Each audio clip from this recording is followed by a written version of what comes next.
Okay. And so place 2, you can see it's a gravel. Okay. All those 2 aspects are suitable for cocoa. Okay. Gravel land and then muddy land. Okay.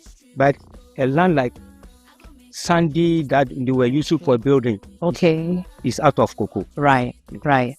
So nowadays, they say Okada business is around here and there. You know, young boys, they like quick money. Mm-hmm. But the real money is in the farm. I want you to repeat that. I want you to repeat that. The real money is in the farm. In the farm. Okay.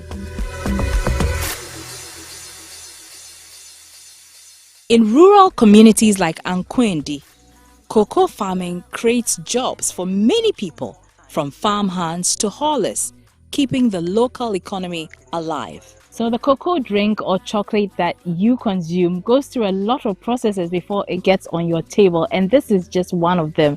I'm sitting with the workers of Nuna Farms, and they are, how should I describe it? They are massaging the cocoa beans.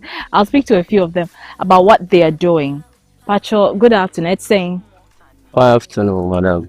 You're from saying? Pacho, a very rich one. Okay, so we are on Nuna Farms. Pacho, I. Kacho be or two say, then I woye. To see a then I woye. To see a dear me and say, Kukunu, Oba.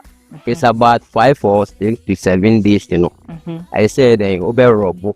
Orobu is here, Obepusan is here, Niding, where ye winning in Niding. At 3 and Sunday, where 2 now they are coffee. And I would too now where ye dang, then put in a wood too. Cocoon, who is a Mepusanity? I have a Mepusanity into Wino. May you win it a female had it. Well, the hand not. If by container you will have both beer. It's in basically over so we seeds in the free. That's me winning in a few neck only the seed. Okay. And see, we seeds in the free man. If you are them, you win if you are the next, you know, I buy a basket. That's container as a cell near the coffee near for dry. Okay, I see. Interesting. Madam, also here, Juma, Pacha Frozen. Pacha Milias Banapin. Sister Esther, in see how many years now I ate my way? 5 years. Why not show it my way? Or not sure. But I'm about to do my name, Diana. But I'm heading. Yes, and on Betty, Mobessi Sabuano, Namobebo, Mobecata, so Mobabe, anything, Namasisa, cooking in our brew. A brew, but to your baba, who would you mapa? I'm a patcho, into what a catching a tape for or Mutio say, Oba a Juma damn potting away. So, you better do ma. If you might ever say a bed, other say a bed here. Lemon next year. No, yeah, man, so yet the top one. See, and I what I want so. Yeah, but one. And I want my book. No matter. See, the time, yeah, bet for sunny saying so. Yeah, man, yeah, bet one man. Near the papa, I did chair. Nanya bet is back with Nanya for her. I'm a patcho, your Juma over. Encourage a man and man or more honor. Or moon ye Juma, no, a Juma will be encouraging or say, or Mumbe join him on a moon ye. So we are bad now, so we are bad man, that we need to make yet. Nasa will be there or not, or ye Juma with dear. What's the one for Batano, one more year. A Juma papa, but you about wow. Who say, one shed I knew, one young woman so. But when we say a youth no, omodoso ewo krom, but omo ye juma we, I didn't know omo ye sa juma we. Been warm bed, my day. Omo pe okada mo. Okay. It's then I'll be catching for sir. And so I'm not much no more in Edumedi and one course to say, my neighbor bra. Omo Eduma day now. Yeah, one with Tabaka. You say juma we, sika wumpa. What's when you say, we any year? Ubenya sikapa yampa.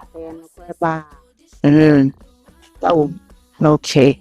So you had Sister Esther there. She's been working on this farm for a while, and she says it's gainful employment. When we come back, we'll still be speaking to some of the workers here and hear their experiences as well as why they are encouraging others to join this venture. You don't want to miss it. We'll be right back.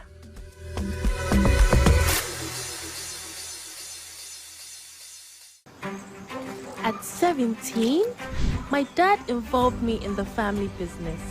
I noticed we had some irrigation issues, and I decided to not only help, but to innovate how to build a soil moisture center.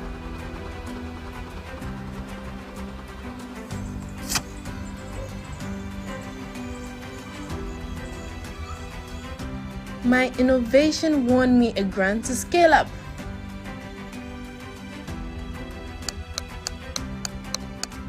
Today, that innovation is growing into a thriving tech company, employing a diverse team and automating our family farm, transforming it into one of Ghana's leading pineapple suppliers. And now, Ghana's premier pineapple drink producer. Next, the world. Take advantage of agribusiness through the Ghana Grows program. Ghana Grows, Hope Day. You're welcome back to Ghana Grows Ejima. We're here at Nuna Farms in the Eastern region. I'm your host, Barima Kofi, and I'm speaking to some of the workers here. And Richmond, and Sister Esther say, Ejima we eyepa. Now, edi fasona edi abrel. Oh, so far, no, I do away for the past with Margaret 6 years, so now a year, no. Yeah. I can say, Jantuah as a she dying, you know, a boy and power, so. Hey, what was I say? Is he dying? Wow. Congratulations. Into Ejima, how many years now are you Ejima way? So far, with Margaret 5 years to cover 6 years. 5 to 6 years. No, with me at Twasa say, with me is dying. Yeah, it's a determination. It's determination, yes. Definitely. Inti dache obe pese wo set up wow farms now wow manager cocoa farms ana. Because year 4 we know abuapa and a cocoa so many experience in ewo meet mark for mama me land near the musuma as at a plantation. The future I put me in back. Restaurant why are there power? I mean, wait me sit down what was I say? And then I'll bet me a catch a man and member now more show, young men and women are more show on page juma. Mufo say a sika ni ejuma way mo. Then I'll be catch up. Oh, you always the technical cocoa will be our boy because you see me to a catch was a Ghana na one cocoa and I stronger you Ghana. And I make tell you to say family sister where there. So far as when some you know how when you about fine when you immediate say yes all netting, your father the netting. Yeah, Kodo, and yes, tell you, and yes, spoon one day, and when you find a DA, I'm catching you today. You might say, okay, so when you experience Ejima way away, and then always share Ejima way. Oh, so far, with my way here about saying the plantation, then I'll be planting with you know, and I say, where do you now harvest now, you know, send our bed for peso, now send our bed, obey obey pruning, now so obey book. If you know, Oda Kofi in Flower Hatano, only out me Hatame way. At I say, so in your spirit, I was saying now, and then coconut 8 new way, you shall catch an official idea, but was a also coconut different from the one that they have. I see. Why are there medasipi? Munia more idea. There you have it. So there is truly money in the soil. So if you're a young person who thinks that there is no money in agriculture, you are wrong. You heard from them. Anti Ghana Grows Ejuma Yentoto na se Mastercard Foundation and Springboard Roadshow Foundation o madama and ye debreo abribia abomoden na eni wo mu eninkita ho na bibia enkoye pa emfa emma enche ese ye di aduane pa so hu ye di aduane a eye papa anuane nuwom na de bia ye ka ho asem se anuane ni nyina future life ena ebeboa wo udidi ya eboa ema ni paduane nya hoden ema bibia atumi ekoyie pa kakaku akogwa mache ya eja bibia ekoyie de obo ade adome ade achin die na se ne ede ma no eda okrokun ase yes ye ni dwa kakra akogwa me ni dwa kakra na December me bekwa ko bompa ye ne asu afri nyame de a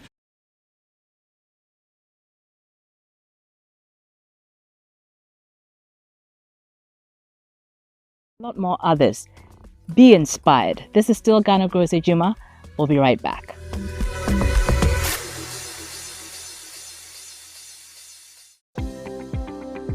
The Springboard Roadshow Foundation invites you, our cherished viewers and listeners, to share your experiences. We would like to know how these programs, Springboard Your Virtual University, Springboard Hangout with Comfort Okran, and Ghana Grows Ejuma have influenced you so far.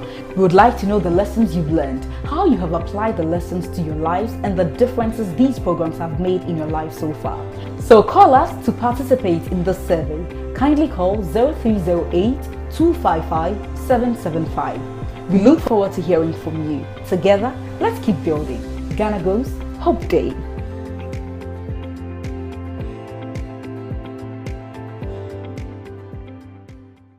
For the youth watching who are thinking of coming back to Ghana or leaving the city hustle to build a career in agribusiness, there is always an inspiration, but definitely not without a challenge. My name is Enam Kojoyaka, and I am the founder of Nuna Farms. I live in Finland back in the day, and I was experimenting in making chocolate back then. But before then, I had a short working time at Ghana Cocoa Board, the cocoa marketing company, and I went back to school for my master's in Finland. And around that time, I was looking for something to do with my life. So I wanted to come back to Ghana and then make chocolate. And when I came to Ghana, my money wasn't enough to actually go into chocolate production. So I decided to buy lands and then start cocoa farming. When we started the second year of the farming, we needed to review the first year. So we got the officers to come and we checked, and we realized that we have lost 85% of our crops during the first year. The first time we planted close to 5,000 trees of cocoa, and we lost 85%. So you can imagine how big of a loss it was. After I lost the crops, I mean, it was a question of whether I should close down the farm venture or I shouldn't. But I got good encouragement from my friends telling me that, hey, if you lose, it doesn't mean that you should close down. Cocoa farming is a profitable venture. But you see, unlike other crops where you can actually harvest in 3 to 6 months, make money and come back, cocoa farming is one of those projects that you're not going to make money in the short term, not even in the medium term. It is profitable in the long term, but before you enter into it, maybe you shouldn't start like me. You should rather start from 1 acre and then build your way up. To advise any young person, be it man or woman who would like to go into farming, I'll say yes, it is very profitable. Okay, and if you look around nowadays. Daddy Waha, but good morning. Future life. Yeah. Ambassador Hoya there. Right. Minim say ebi wo honuane no. Yes, ebi wo ho. Obi aba obenyane de. Obi aba obenya bi. Na eya na dansidie no dɔɔso nti ya me hu ba ebi kra me mfam. Fanchase mfiri. Na yen hyase efiri eye ba bi amwo ne numbers na fi yen hwɛ repair food no na obi di ho adanse kyerɛ me. Na ochese na ne ho twetwe no. But odi repair food nti maybe sao de ama etimi yes because ne ho na ma etwetwe no ne ade no na afi odi repair food na ama stabilize. Ma yenti o kakra. Yo meda semechia etiefo nyina ena no pai se urade de da foforo ache ye moma ye nye o ni ehurusie ewo mu. Moma ye ni ehurusie ewo mu na ye aduane eho asem na ye ka.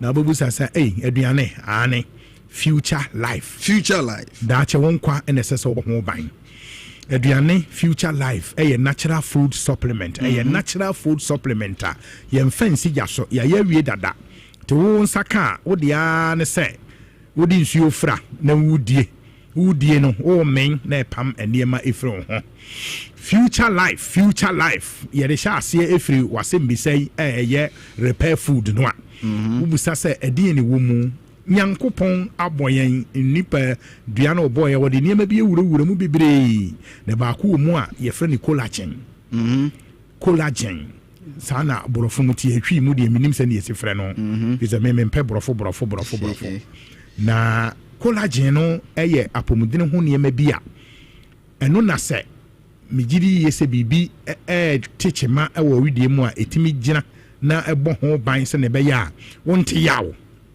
na saa collagen no Nyankopɔn de ama waposo pa na wo na eno de se waposo ya na kire se eho no saa collagen no so wana ho de na ba form na se so ate ana se bi ni hokora oh okay eno nti se basa na ese ye man repair food right uti ye borofo no a okosiesie nti repair ni kosiesie nti onkasa wo numpe ni udompe ni waposo ani giregire no awewe no ha adwene no aduane no ye sum collagen yagum eno nti Nyankopɔn collagen no de ma wo no asa no yenso ye aduane no ahyemu ma se etwam eno se wudi a na asa akɔ repair de asai no akwakoye ni yie na kyesa ma wonte ya ne biem na akɔnum painkiller de a eduro na hoɔden ɛsa sra ya no de obegu so ate pain no ɛda so wɔ hɔ na wo nom kɔ na wura fi sɛ bra wo nom kɔ no na obrɛboɔ ɛne wo sa ɛna wo ha no bebre nim ne saa o bebre ni won sa Kofi say more no aye num painkillers no wo mu nim say ye liver and ye kidney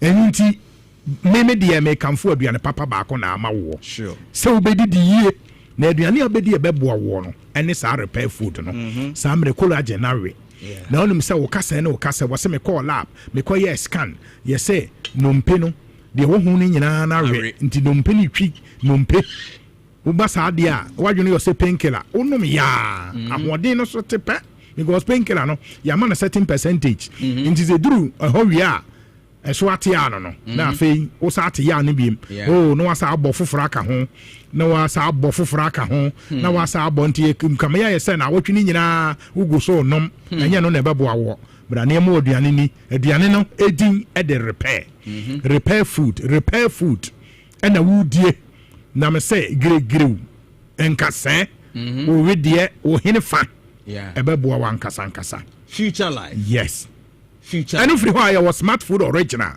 so future life no the obia di obia and into bako school susu sisa ne mama no fi se obako no obaka kofa yade aba mani ni future life oba no ko school no mani ni future life ne ma na wode mema aba no sa no enu abeha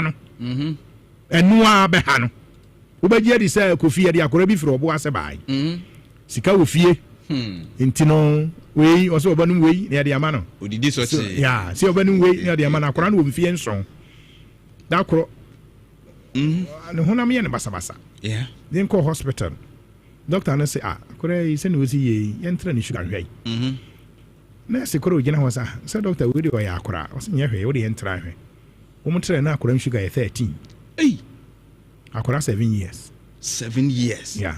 Fi sika wo fie. Ya ma na sichire yare. Sika wo fie. Sika wo fie ankora fa ka wo. Wo mu fa yade. Ya de open e de ma. Ye nhwe de be bo. Dabe. Enu nti so wan hwe ni yie. Wo te hwa se bibi ne sie na akora no to a. Ya se na akora ezo wan yade o. Nso no yare. Nti me ka kire wo se. Ma akora ni di yie. Oba na wu ja na ho no a oni ema nyina odi beja o ma no hwe wo mu ye firi sa amere wo madidie mani hia wo madidie mani hia je me ni bo okora de a ne ba no kora aduane kora menye so so wa hunu kora da bebo so me nwotwene de bia wo jama na yere no de bia wo so to akora ne de wo na to junior papa na si na emu enso wo hwe na aduane obedie no anse de bia je se o yere nko a hwa ma na aduane a wo mu die yi na yes o well no ba ye but akora no be san ho awu this was akosesa well no sure anything na ye kan for future life de ama wo future life na so sha ase na de ma o made a me sesa nya kan kwanhia ewuo pa de menye hyo ewuo pa de menye hyo na me kam wo hunu se aduane papa ene nipa die future life kora to 3 vitamins and minerals 19 amino acids anything na me kam for de ama o ba bi a wafa ye fono onyemo a aduane esese odi e babo awo e future life me sesa onyemo a aduane a wodi e babo awo e future life me say sa wonye mo a wa fa ye from pregnant woman aduane esese odi ebeboa wo eye future life adentira minim bibia akorade ba akopɛ e containing natural folic acid obaby anyemo a o acid ekosoro me ka kira wo vitamin B ehia nkasa enu nti onyemo a the future life onyemo a the future here send folic life ma bo hombre be nsia ehia me pa me nua no mam na CS na Dawson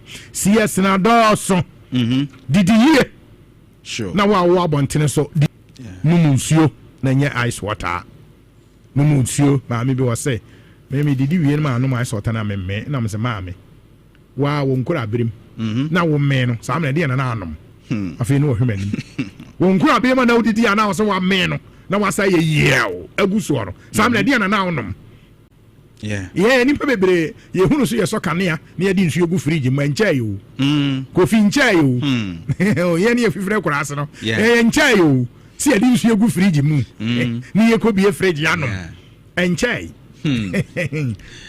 nene mafue no mde ye ya na kire se na ye bre so ameto yen na ade bia benya bi kura na kule ya ade bia ama o pen so no e man house anything did ye na no munsuo na nante na men kan for future life man e ya aduane nko na wudi enya aduro FDA fo e ma ye kwanse ye mo ya de din enu nti na me ka kire wo se my ho asem nhiaw na wudi didi e ya future life na onu free ho ye was zero ye was zero future life sure enu de pese wo furu ye kase didi no didi no zero no ene wo high protein enipa bia wo soro no pese ya waduane abedie anopa coffee breakfast I say yeah rich in protein high in fiber rich in fiber pa I say high fiber food enuane de yempo ho ohunu de apomudire papa kana eka ho na sese wudie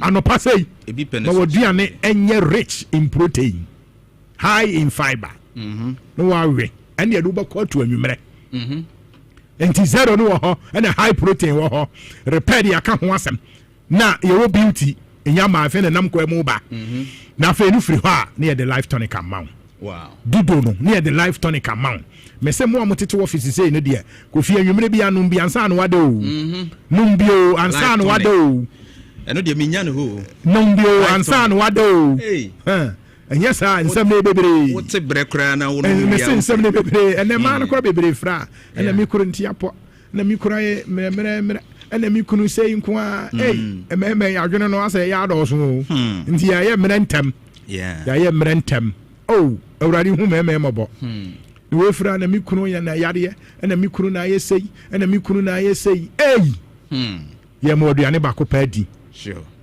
ni ya ma dudo no anom ya ma lifetime me se nanwuno ma me bubu sam say nwuno na me se ma me ne de anwuno ho asem ne ye ka wapom de ho asem ne ye ka enye de anwuno ne ye ka wapom de ho asem ne hiaw na wonnom lifetime ne dia hai ene ekwa bia so ye mo ya de edini na nkan nyime ka kire wo say wo de lifetime ka future life ho na wo de nyane ye wa mfrema ni adanse ye na kire say wa no a this ye ko obusuafo na ebusa wo mo me kamfo ma say duane papa enam de abo mai mu ya top to mai mu so ba bia your number is 0246 01 another 01 50 0246 01 another 01 50 enunti o mai mu ba bia wo pe future life no wo frɛ ni a ye be kira wo say ye enkran ye Ghana Telecom University opposite abeka chin wo de Cars Estate fia isane ba besi asante achem agogo konongo efijase kumawu edwoso mampon sunyane tachiman ena mekan na aferi twam kwa kire nsua takwa oboase Cape Coast takura de kaswa hinifa baby a obia yes future prayer na yanchira greater kumase de aha na free sure aha na yediem integrated kumase de ya to apete hanyira bia wo frɛ ni a ye be kire o ma wo so akoto future life ni bia di na yade ya buronyan ebeto wo a this is the future life buronyan ebeto wo a the future life waka ko mama me afinchia pa eno papa afinchia pa future life ko ma wo mu na oti yenye oba wibro yenye na wie na ne cholesterol na ne ko me ka se wo yuke no so mutimi study ye hununuane e be di Christmas no any cake ni biscuit no emum calculate cholesterol bi ade ye se de be si akọ na nso ha de ye benden ye de se bibia asem ni o na abanko amreku obi mreku eye abostic wose nansen yi nso no mo boa wo man o mo kọ talk akra mo ni EPA ko ye adwuma de bi nti ye nkrofo enya nkwanhia na oka ho na o se mimisa se mu de na obeto ayawa okomu no ebetwa sisia no o se mimisa mu de na se oto amanko aka kire se ohia repair food any high protein ye de afra na wan to dudo no so nka ho life tonic yes me ya sese mo akra de a kam ne be kasa ne meyi bi ama no no wa ye wa heya ono wa hanti ono wa ha wa heya okay ono wa heya okay sen ye heya ne okay ye ne ama kwa okay enti we de nyanka wo onya moto a mo obi mra meji bi mra no so enya nso a wo mfra me kaka ku de beko kaka ku de beko na afi wetimi aye na ne ho ntono ma ye ntam na enye sa aburu ye nkoyi kan konchia na asam na ha adwen anu eden ha adwen enunti ene ye kanfo de ama ya to apete ye adwuma joda ko se memre da your number C eye 0246 01 another 01 50 and a number for 0242 87 80 90 0242 87 80 90 future life here aduane o fa hoto so na mwa awurade nhyira mo nyina mo nyina afinchia pa didi awurade nhyira mo nyina baba enti bronya akokọ no ne bronya mponche ne ade wo wi ni nyina no no akai se obedi aduane pa no nso aka ho future life eno ne aduane a wodi ebebo pa na ma memfa birthday wishes isronko enkoma aduane na fi ye mongra ensemu se de maka che odada se okada no okada bobo ya ne de keka ka ho no ade se parliament o ma pass bill no amese no mo legalize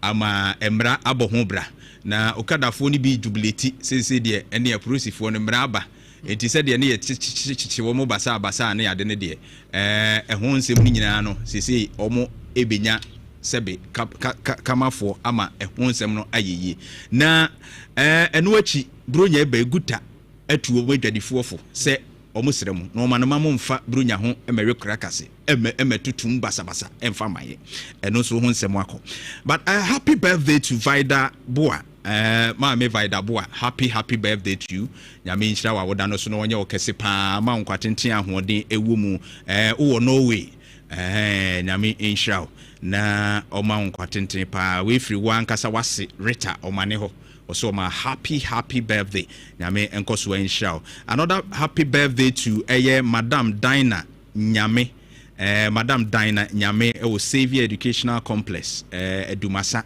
Kumasi Nyame nhyira opi we free oba Lord Kenya of Oyerepa FM also my happy birthday nyame nhyira and of course Ejare ene Constance nyame adom ochina wo nkoko nyasem ketwa kra ne nsato bi so enti ochina ekugya no na wakogi ti Ejare se wohwe mi putu ya na chese mi free hanwa na meba enti no chese me nakura metawachi din yekogi abafie we nso de efe fine pa Insurance 04.5 eba isi anafi yede nkomo twetwe pi no a ede atoa so ede amount ohine bada kwa Jupiter Owusu Silver FM reporter eneso ye wawoda happy birthday to you nyame nhyira na onye okese eba isi a nkomo no edo so pi and now KuroYiMuNsem and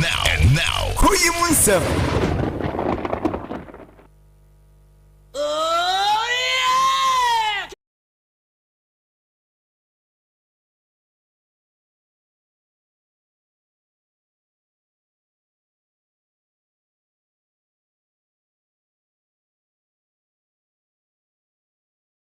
competent agents enye ma boni dede ye ne ye be kontokwa obi an kontokwa hute owi a wawe asa Jantuah I had to say Kumasi BBC Ghana BBC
Seven major cases. In fact, one to me boy be a friend and you galam say a plea bargaining of 2 billion. That is 200,000 Ghana cedis. There are some crimes are kokwa. The prosecution adding. Mama clear example. National security asema ye koyera kwamna du bon he. Senya me do na be kasa case na adding. What I say? It's no sense he could do baby na prosecutors na sha because I think over the weekend we share Tuesday is Ankoma. And he was a firm believer. Edin said the evidence to prove getting a friend of organized crime. He said if there is no evidence, then there is no case. No, and there's no evidence, no case. It's not as simple as that. The reason is that you can see culpability, but in law you have to prove beyond reasonable doubt. So if you are sure, say, oh, nina so kakrebi, na bit me the I subscribe to it. Dance any part of kokra. So let me prove it. In murder. You need to prove with a body. Okay. You need to prove with them. They cannot be bodies. So you can go into a plea bargaining and get some reprieve. But let me ask a question. Siaka say obi eye corrupt. Yeah. My call for the plea bargaining say yen scrapping say it gives the person opportunity. Say ABS can be utria what it prescribed in the plea bargaining. Say any panel.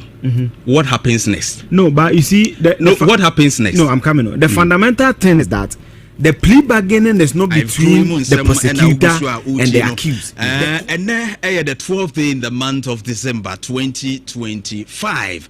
Okropomba say yadom ede acheye asidan kwa na Ghana ho dadwene Ghana ho nsem tuti nwum ya na ekire wo se ese adwen Ghana ho ese ye mayani ku oman no ho se be ya eyi a eka ye nyina trono kra kan se so oman ni di ye a monsumu be di ye.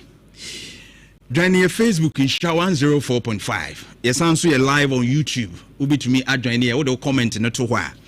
Jumedi ni munwa ye beken kan so e de amauna. En sempinwa e koso. E wo memu na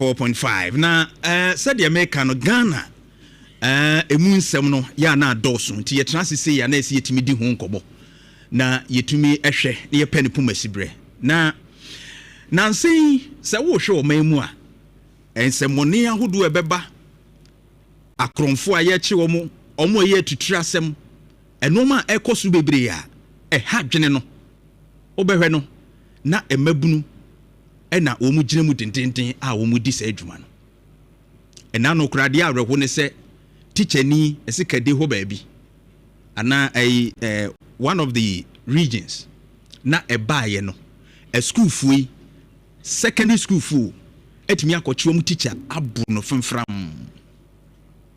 na wo hwɛ sɛ de enoma ekɔ na empempi no mabunu no sɔre edi dwuma bi a ɛyɛ niemɔ ho nsɛm ne noma no a ɛyɛ na ɛha dwene na saa noma yi nsiye enra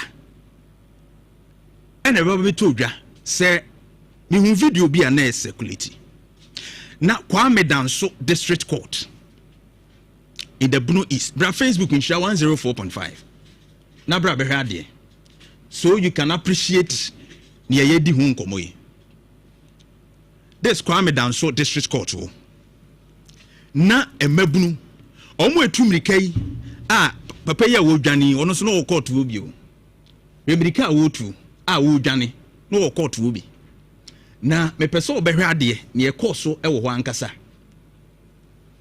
na court emabunu atumi aboa wo ho abawura court se minim se we wo ye lawyer o se papa ya ogina hoyi ono de mi se bia nka no enkonwa court nkonwa o ene yabubu na agu fam saa no yabubu agu fam saa no so wahu na ahakra hina chese o de bra Facebook in 104.5 be hade witness box ni nyina wo machim nanim ahwe baabi adane no ma na tototo baabi court nkonwa ni partner so nyina ahwe wo mabubu bi nan atoto bi agu fam nkonwa na de nkonwa no hede o maye no apa tables a table no de ade abubu ma papa no court a judge tie adwam edi asem emabunu timi anya kukuduro akon mu ho abom akogura court akoye saa de wi ade na we ka kire chese ebu a yede ma state institutions bi te se court no ese kofem e kire hu so se yemabunu ne nsankaye no eya aginsem yemabunu ankasa hu nsankaye no na kana minim se empani ka asem bi se senka wani nso ade kura anya bosomdan ho ne yedunso gu na court a judge tie adwamu di asem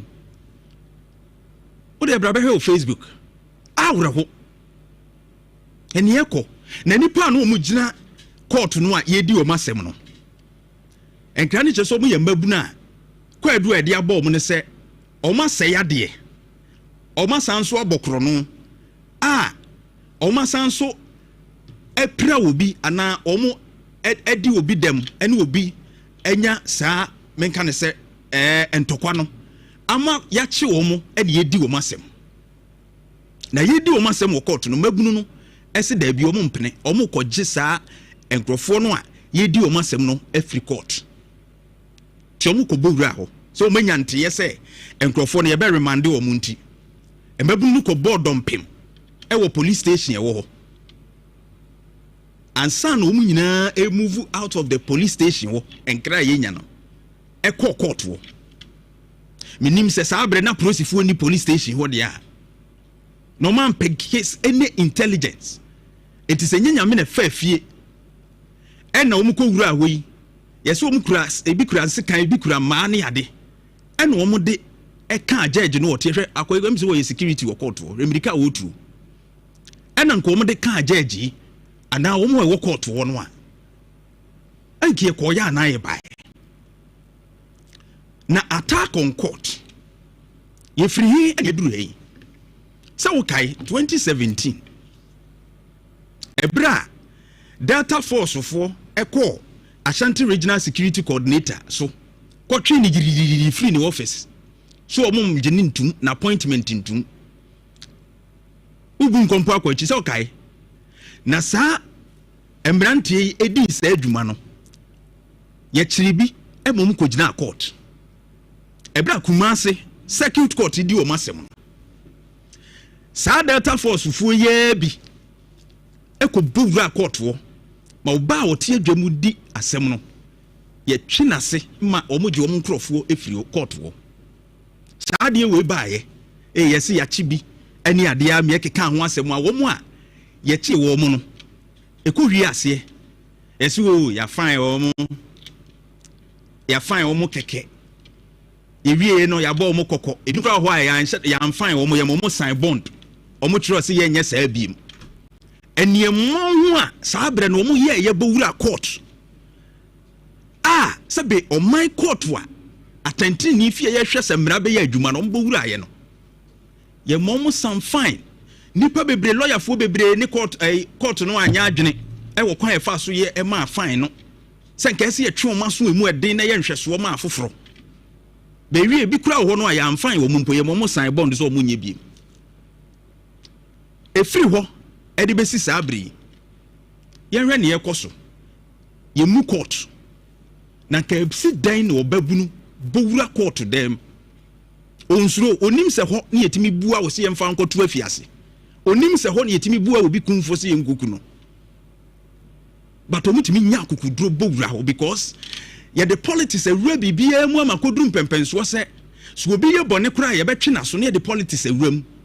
Obi nim pani bi, obi nim we bi ne ye de awuram ti obehu no asem no ese ye twi nipa na so ma ne ye nhweso de ma afoforo ne aye no basa tra na motivate say suban bone no e wo mani mu on ye hu ye nya hu hwe me say ye nya hu hwe the way aye ho na yam pese no ma bi e de sa wo ha wi ba be so ano no apart from politicizing sa no ma ye ese yetimi twi bi ni mu aso a ye de ye hu gura mu amanyosem ti ye ntwe mu aso yie e ma ye nhweso bone de ma mabuna aka mu di so no another side enso ye nyuma ho nsem enyuma ho nsem eye how bebre menyi ni se mabuni ya wo mu di sa adwuma yi if they are gainfully employed wo mu wo bibia wo mu ye wo adwuma bi adwuma papa bi eya wo mbenya ho mo mfefo afro mo nyina ka mo ho aboma koyewe be he de ekoso okoto ko bodompem ma jeje pe baby dinti afa look at this say adwuma ho nsem ya yenyi ni se mabuni if they are gainfully employed wo mbeje o madwuma ho akodi sa enyambra semwe ene ye ka adwuma ho nsem a say a national security threat aya na edidi agro. In 2023, unemployment rate 14.1%. Edu baby kura yeba ewie kura na 14.7. Currently, yes is what kura nam 13 plus. I mebuna dwuma ho nsem. Ato ape e wo mamunti. Ono osori a frustration any ade nti no bibi kakra bi ofin se o mekoye ya menya kwansi kakra me ye we ya meya yi no no de ne ho aguram say ye o say enye no okoye. And these are some of the issues. Ade areho ne say 32% of omomedi 15 to 24 years no. Ensem enuma yes unemployment no so hwa sa omo abonefo sem egwom 15 to 34 years no hadwene. And there ne ye de afa ho asoman UNDP NCC Ghana National Youth Policy omo nyina NCC di aba say yenye youth policy bi ebeboa ama employment adwuma ho nsem atumi akoyie because o mind baby ejina no enye unemployment and national security threat.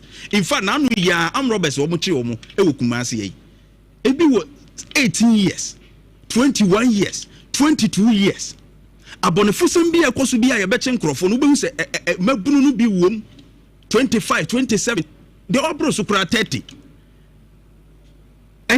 enya ade se adwene ho asoman ne etu ho anamo ana ne ka ne akoye job bi enya sustainable obehwe ba ko ye on the bad na anu inapko na betwim eneso ye se hwan assistant na ne namu sa ye mabunu no nyuma bi a they will be well focused na frustration omo na mu omo di sa nyambra se mi no omo atumi agyae unemployment efuele sa no manyina e de ne ye de afa ho you know where we are heading towards. E de mabunu no wura no ma bebre mu e na no hwe ayi abanti ne dia bai abutrika wo se hwan hwe ono so no akowura cyber crime e lead to cyber crime apart from robbery no any violence ya ye ka ho asem ya. Look at this. So we defrauding crofo over $8 million. $8 million. US security no Mama ya arrest no. And amanyofo sika ene o man na japade a ya ne ye kro ho no ayenya no.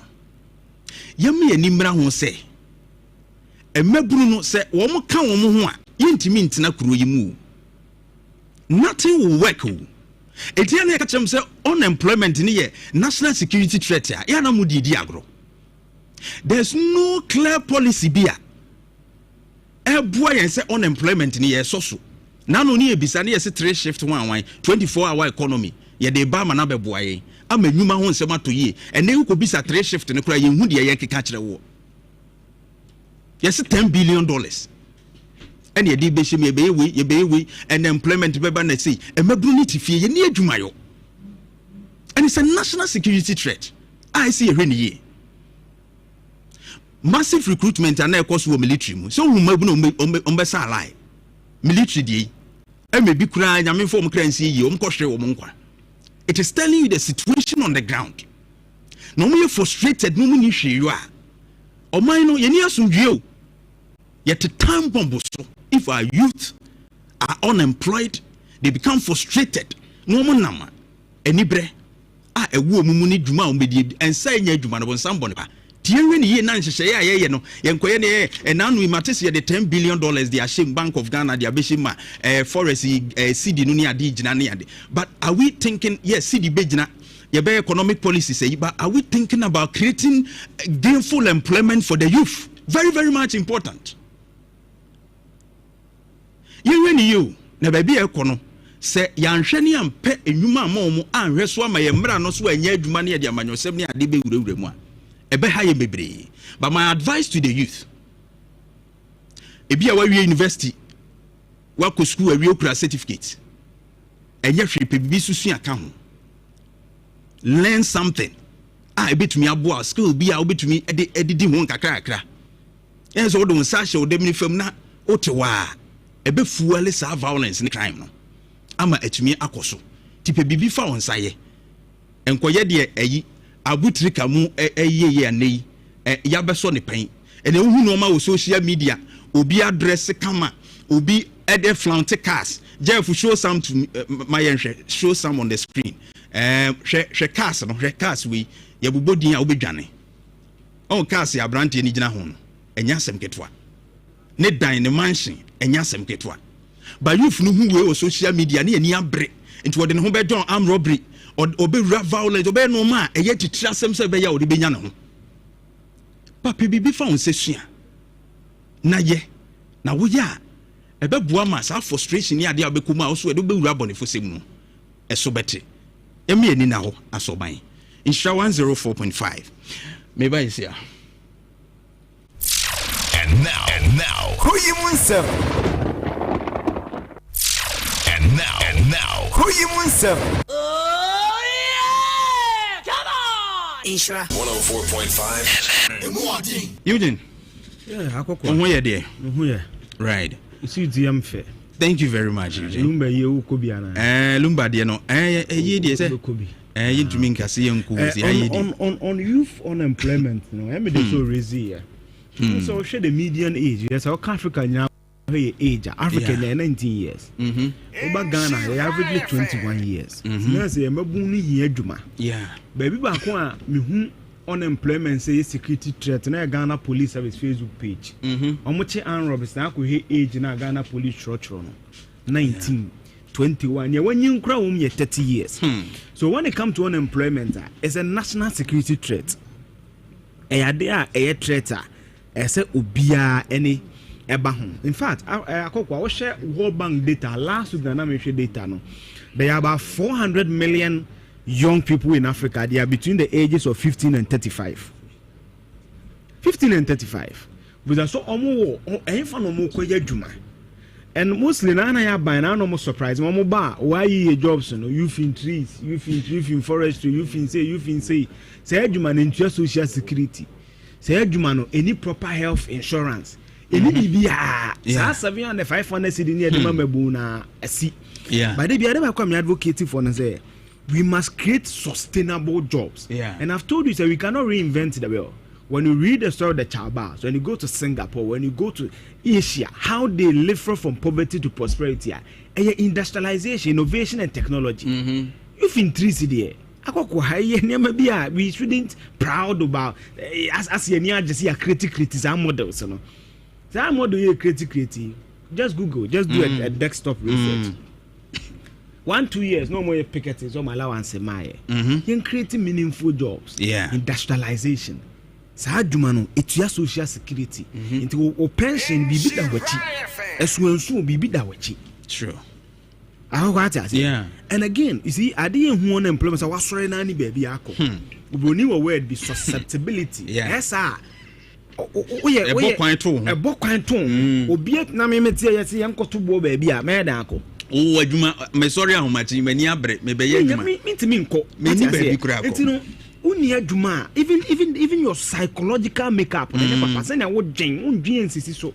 And again, another angle of I think that we need to also focus on skill development. We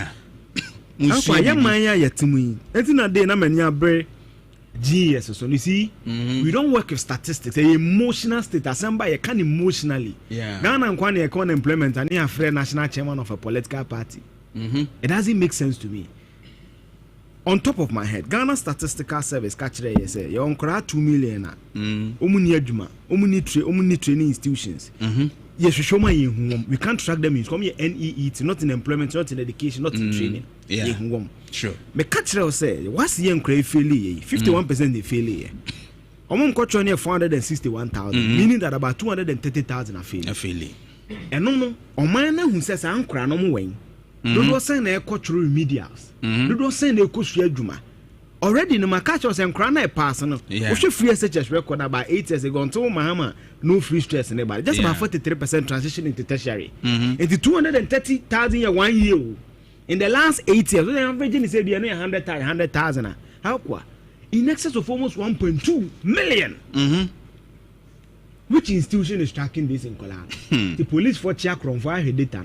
19 years, 20 18, years. 21. Who are robber already 40? Me who be charged police Facebook. Your bro so could be at 30, 35. What the police website, police Facebook, corner ages.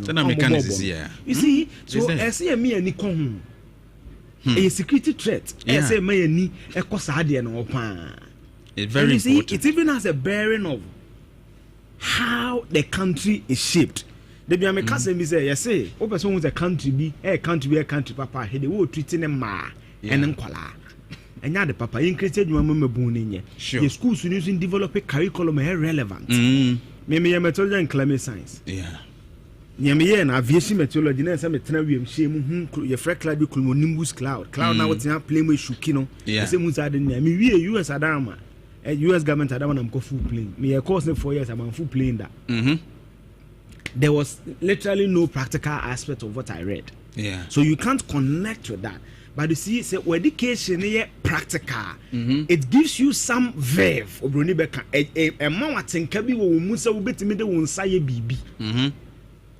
What I say? Now say no bibu some you to editing bibi. Man obinya chire. One higher YouTube no. Sadia na misu na kakra oko videos ho. Entu ye mabu ade biam kasa kokwa oku school aside ne wusua no.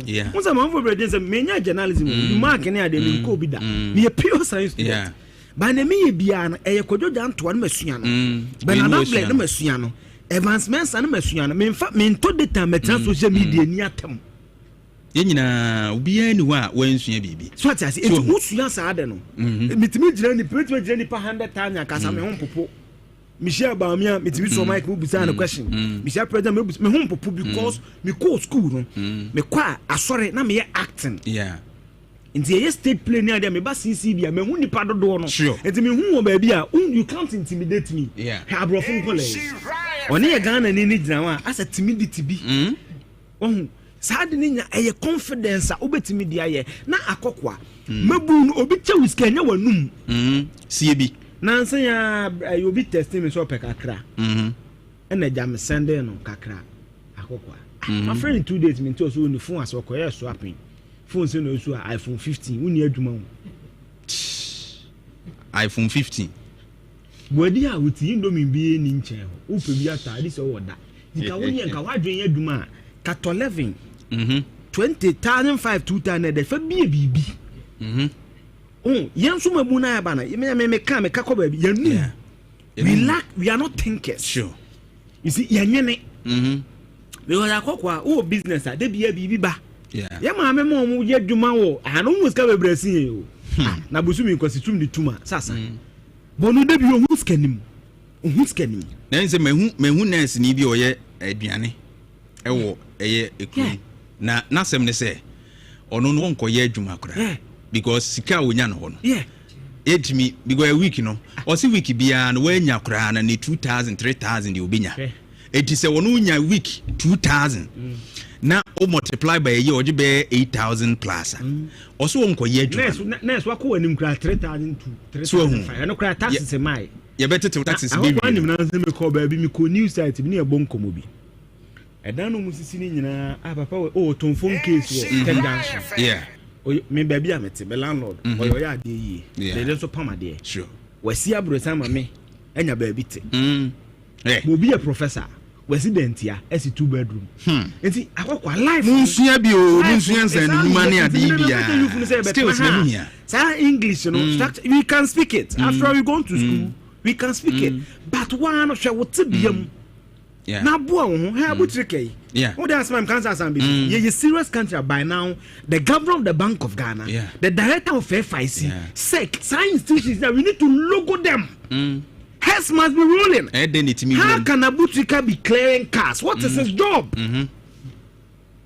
your money obekum na kronfo not ya sorry any because we try tight kese our morality is sold on the altar of money who can kwande ya betu di semfu bia promo bia nkan re and na brand it be yi cars recast we gina ho aduma ben pan na papa kofo kra ma mabọ bra omo works under their belt kra no be yesei and ye hene nhwe han obekum na bank scan fa ba no staff bi wo ho so one that's my can say deep scandals mo dem mo ye na we me anya wona they state institutions okay and no me kind of grand jury statement on different by Cleveland Ohio office one I'm tracking in 2023 so what was our state institution what the bank of how come see and ye ko bank say who ko send $1,000 pe ama obi from sa wo be fele first time I YouTube make kakra ba akokwa na fele from when I feel you see so that's why I don't want to go far I always want to use me personal experience the frustrations you go through but how did they happen you see our country that is how we fix issues that is how we fix issues we must be able to ask questions and demand that state agencies work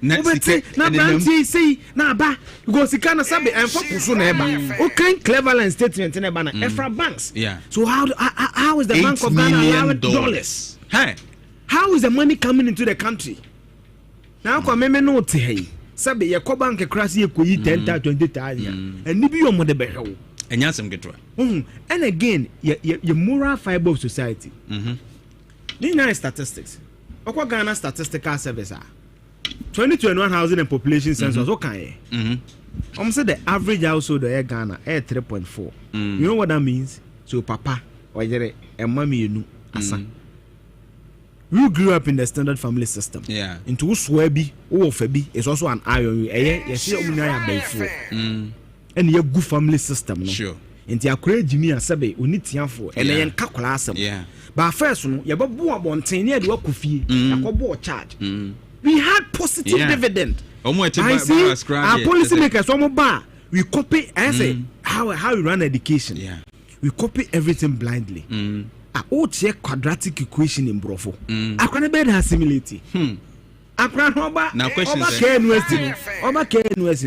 English language no onya 6 the last pass mark check quadratic equation Schrodinger equation in English how can I imbibe it better than Matthias said there bibia ma me ho so all these things dovetails into your dream abutrike opa sankwala e won chira from any matin na buzo mu role model obi no kwatun krom nim no ya abutrika no abo kwakusumuku no abo show boy no de shatawala ka ho men ka so omo positive sides but but ye role model na Dr. Ben Carson. Usidi bia Oprah Winfrey. Yeah. Gift auntie. Omo ma bobra. Yeah. And I hope what person say Ghana in society may be a corner be a TikTok. And then correct me so cameras to the president at them. I correct me dirty Jones on a better. Yeah. Who born dog? Yeah. Serious. So can yesterday human rights. Human rights. The amount. Medasi Eugene say to the fact checker and Otin and Canona. I just want you to, before seminar opening, bedding come opening, guess here, public sector reform, former chief executive officer. How many never bomb come over before then? Me pese utie near a course so kakra.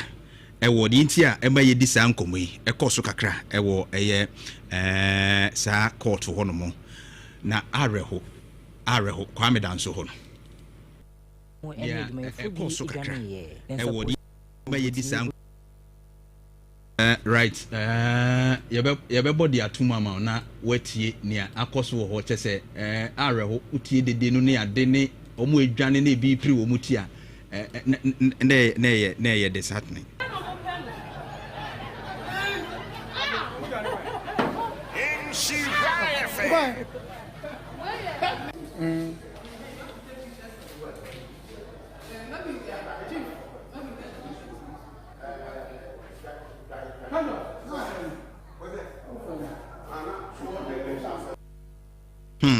Enti ne koso ewo ho no no areho na we stormy court na omuko release so omo mugina trial na show of force no ka so omo ye no show of force no ho na enra mehwe ni nyina no na mehwe prison service ada omunika asana Central Region Immigration omukai no too and security information I'm cut was baby yet by the grace of God we have information than most average Ghanaians.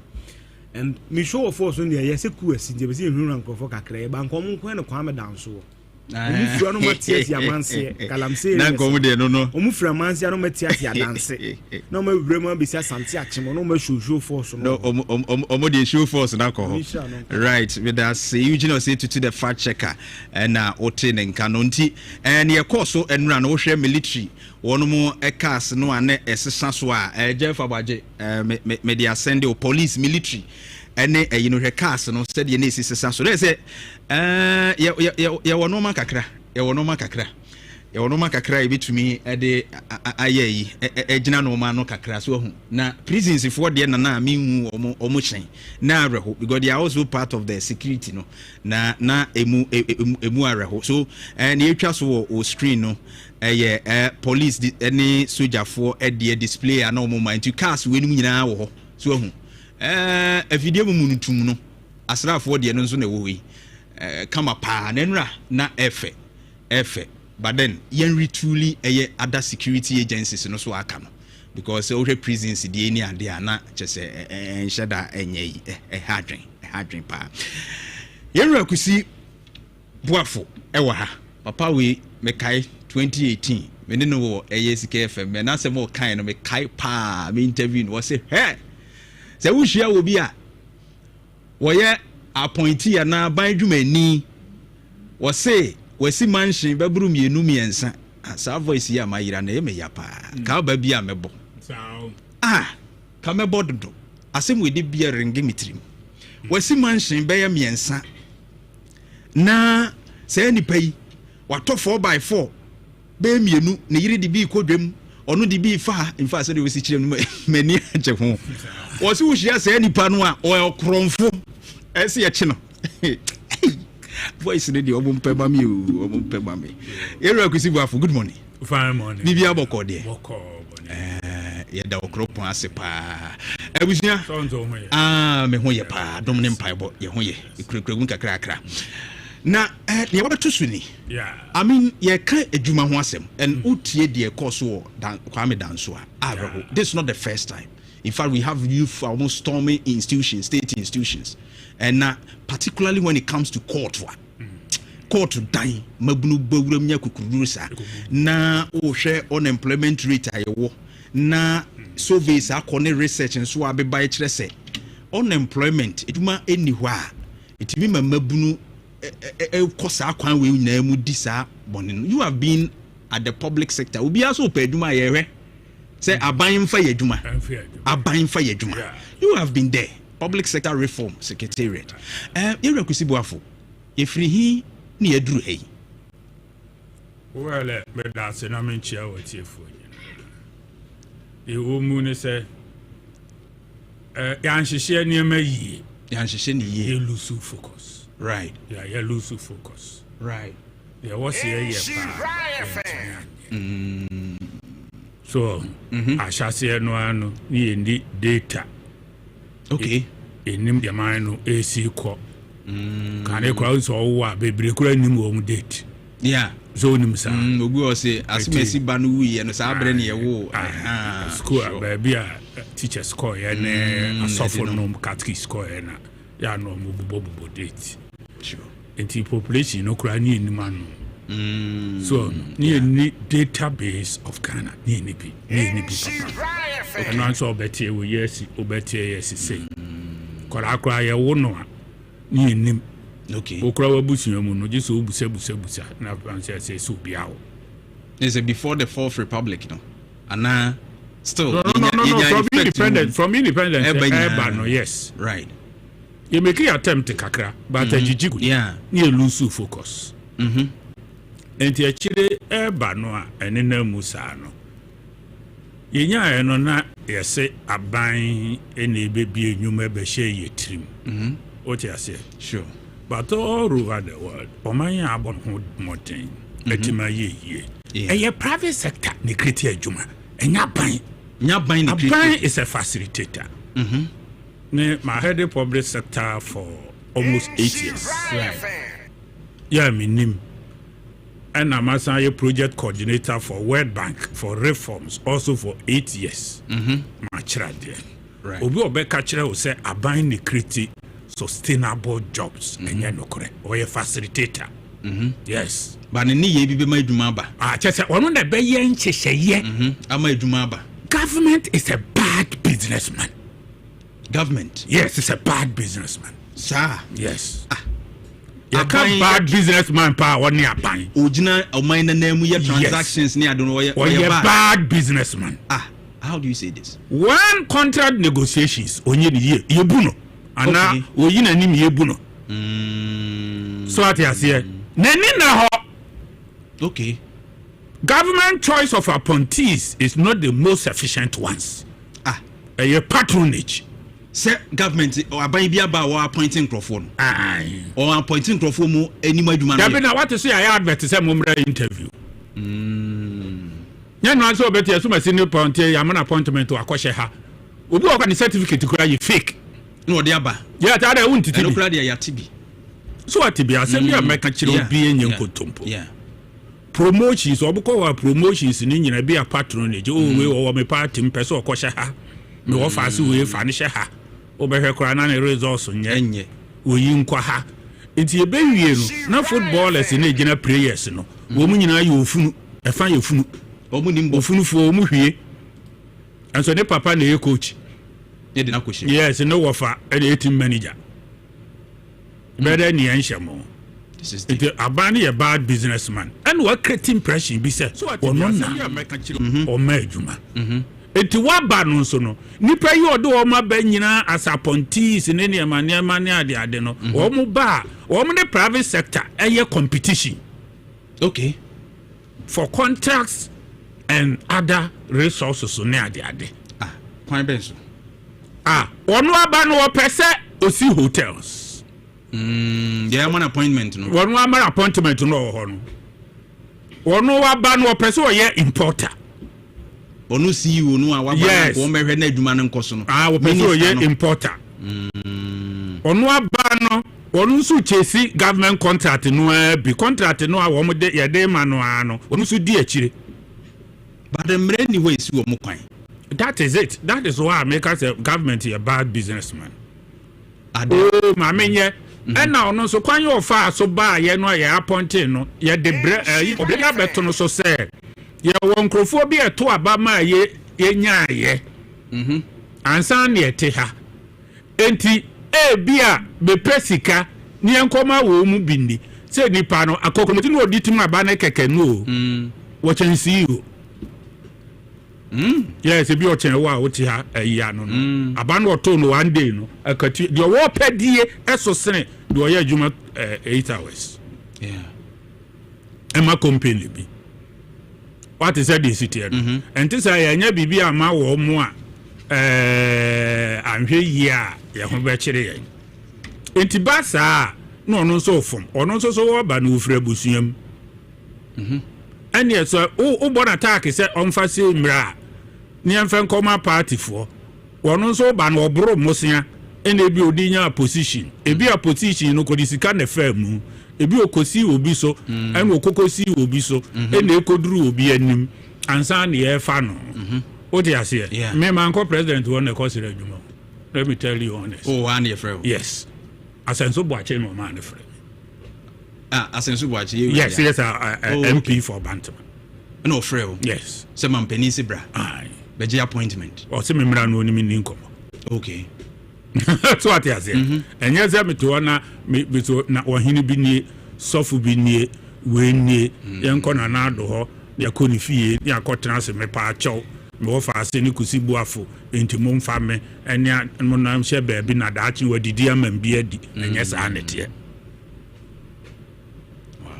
so obu on so etisa ene fie so nye wo generational poverty ewo na busuam enti onu na ebetu ase ye de ni beyi musu enti okona ni mora ayi ewo form kakra bia wote ase na ekofense mo aba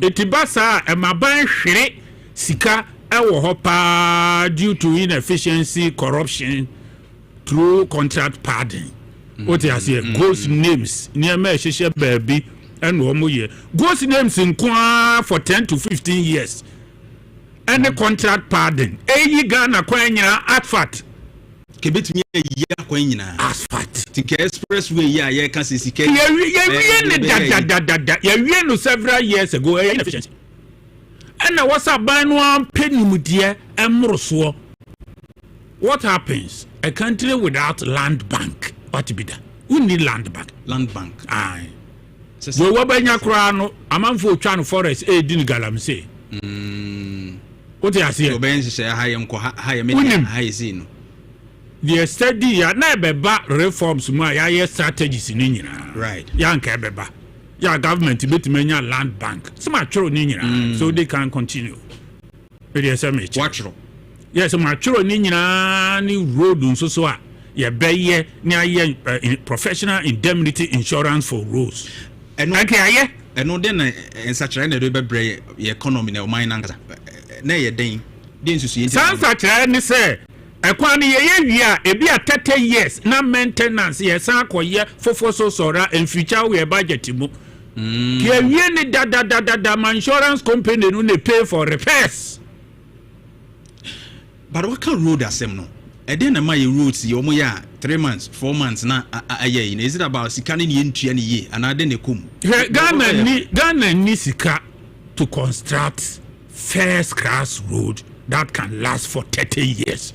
You need sika for that. Yeah, for that e betimi achepa and akwano so no ya promise ntino ayi ani so hanyan nti do the pressure beba no na akose sanwa bi agun form the good form no most of them anwa ntimi last 5 to 6 years you see potholes tiaye sapetin sa na mo frɛ no wow and feature as road bia papa bia or any serious country ba wo hwɛ amount ye bebo a kyerɛ wa ebia $500 million bia ye ka 1 billion asem ye de akoye routes akoye say I mean then the man basa you have been there they no mo consider and na him for na inefficient in people don't hold leaders political leaders be it what whoever ya wanya accountable and one say dey chiri ni ekoto aba unya usika ni fe who are you where do you come from How did you get your money? Come and sit down here. Tell us assets A and B and C belongs to you. And that sources of your monies, udinya asset in this is true accountability. Na taxes here metwani. Why is CEO paying? Mami misa for asset declaration. What do you kakra? CEOs, other appointees, how do you declare your assets? Say be ya wu free so. Ibe hu say way any way no yaye. So to declare say personal assets and sakra no akotena office na wo kwa ye dey atoton because emra no ye say be ya nipa na kwa ye bitumi. So dey wo dey be me ko na me wo Isuzu Rodeo that be. The number ni GT 2079S. Okay, ni nyina. So there 2079S. And guys are now so mfu bi kra. And I mean so maton sase e wo adroba. O just say I know dey me na me kire ma dey ye me part and am dey kototo sa you know. Ti chotro nyapade ni nyina. Obe choro ni nyina. And na masi efie keto be 4 bedrooms. Mete ho. So ati ase. Aha, and I must be 3 bedrooms being so ewo. Ama me ma me papa. Minti me sinikese. So ati ase. And me kono so no. Me fani se the ansase aka de. We busuafo de cheche me papa. Se no so abobra. Inti no chembi. Yeah. So so those the be chair me. Do they declare ni nyina? So asset no be declare. Inti me ba no me de nsapan me the VIP na kwa Accra. What I say, and I'm a call office, and so me the taxi, and a call office. The upon your the car, you could see me with you. What I say, the friend of Mark here, no, deputy director. So, and no, they call it, or me Kofi. So, me a workshop, we now the taxi and the bedroom, all the time, I call him say, old cab, and no more or my project be old car be there was a Ministry of Transport or Finance and no chc and no kofa at the mame and I'm a team so what I say World Bank because you're project coordinator and no mama ye talkers and now homo maybe into me who's a meeting Adam Cruise that so no man for say you requisive wafu as an office no crisis scanning. One was a woman no cry no so munche de hu adwuma de ye what you say so dey obeye now dey am a policy you for no obeye strategies whatever na fi ekọ na o ma share implementation no ase na fi wa chro na dey akopesika what you say say bi e be pesika wa ha ye pesika wa ha ye pesika wa ha e bi befa e bi mfa no otukwan no akọ African Development Bank and the call Rwanda and other countries here because we said they were money university. So what I say. And the Uber public sector reform there is a sign panel between like I said for your input as a CEO they abaho because also submit policies near day. They here now I mean ultimately succeed through na they are disappointed so many me amana maso. Okay, but me I catch you say one DVL, so-called DVL, a lot of changes. Ubakokrana transport na totoma or be for mobile, you know, software. Yeah, they call DVL. You see it for your first time. No money printers. Okay. No DVL printing. Private man, you know, we got them 3 printers for Ghana. Wow. New initiative. Centers you baby no baby. So if you want to say DVL could be center we about recently creating yes we initiated all of them. So what you say? What you say? And you talk raw materials ya or me be print license no ankasa no. Okay. The building system, data capturing devices. Any other for kokromotisi ha we ni nyina and yeah. The same as purpose office okoho. What you say? Yeah. Yes, and so yeah. Ubehu say eniema bi enso so ewo ho a okọ shiraja. What you say? Case study. Cases are be no time a chese.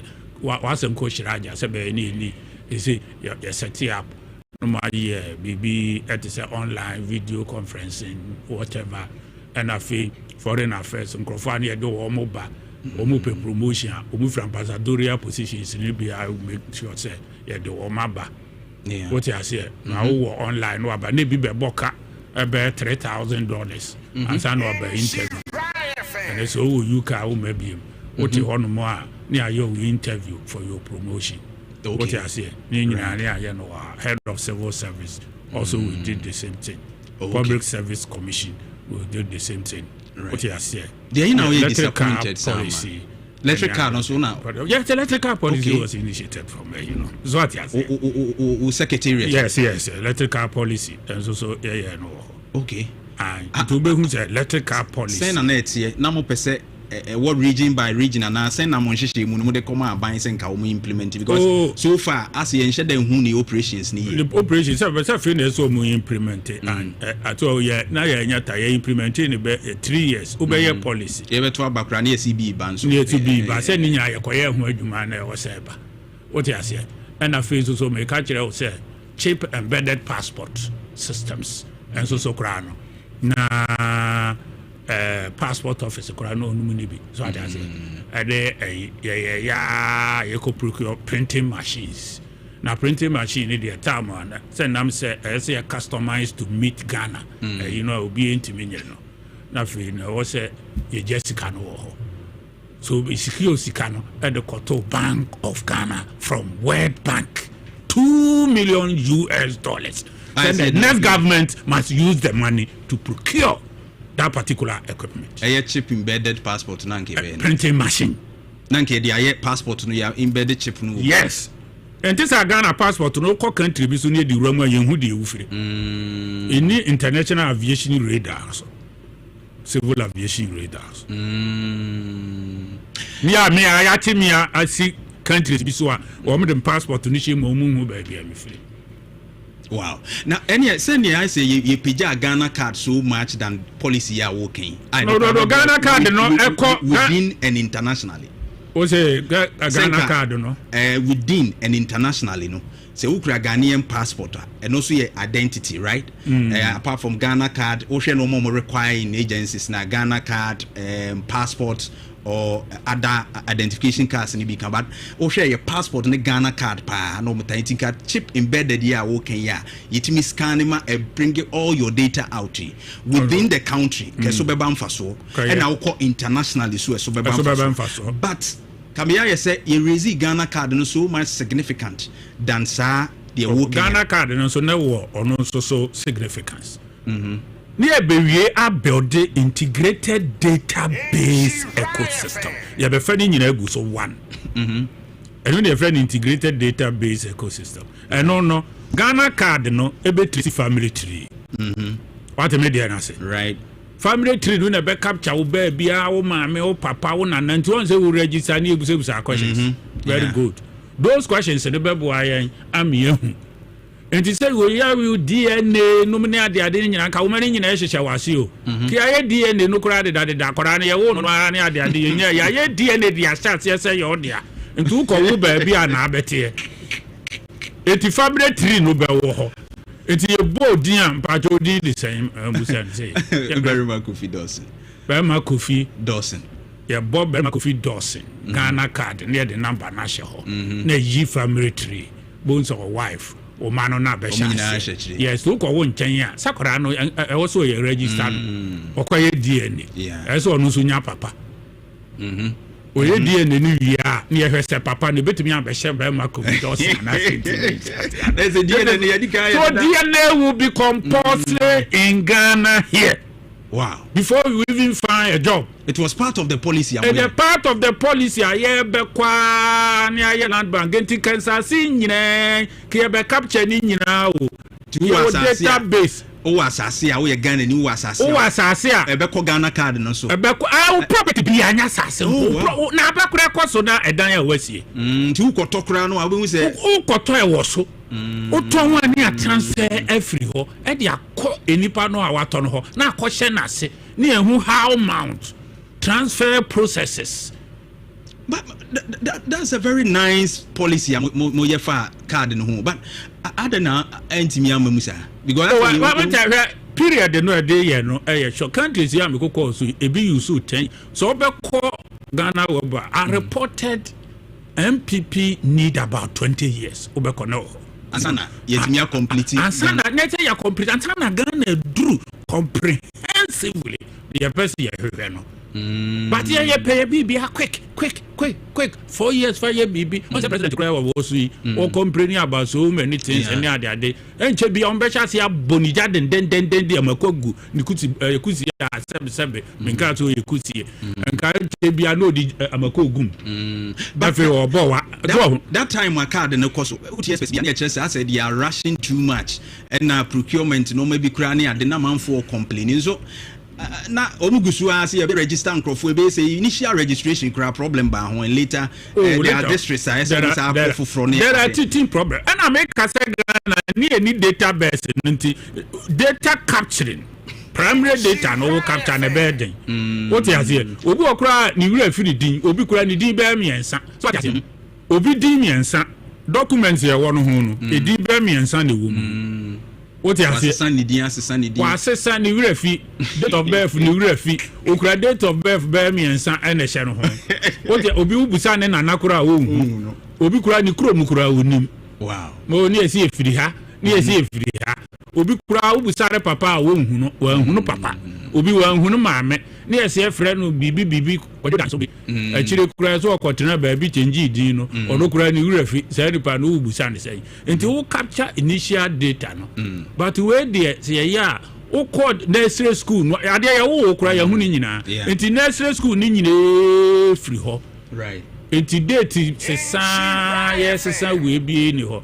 so really we did a lot of work was so we need to do more afi ye kono enkade no mo ka skills there skills identification enipa no de wo ye utimi ye unkwara brem bi ehona ye do report nyina baso from your school certificate nyina ehona card no Ghana card no ebetrente wo certificate fake certificate ni wiase ayenu ntina nana mo pesa mo de nkwada no so ka ho yes okay eti ebe capture ni nyina ni ehu uko hospital kura history of your health eti fa be bia yaria eba ekumu wom de ekumu ni nana de ekumu we de ye we to uko ware kura wo yire no me mo yire de ebia friend Juliet uko ya no abo Juliet fa Ghana card mame no wakobo no wakohwe ni family tree na yi wow ebi ayase cancer ebi ayase diabetes ebi ayase say ne kumne nana we ne ye say ne bra group ye say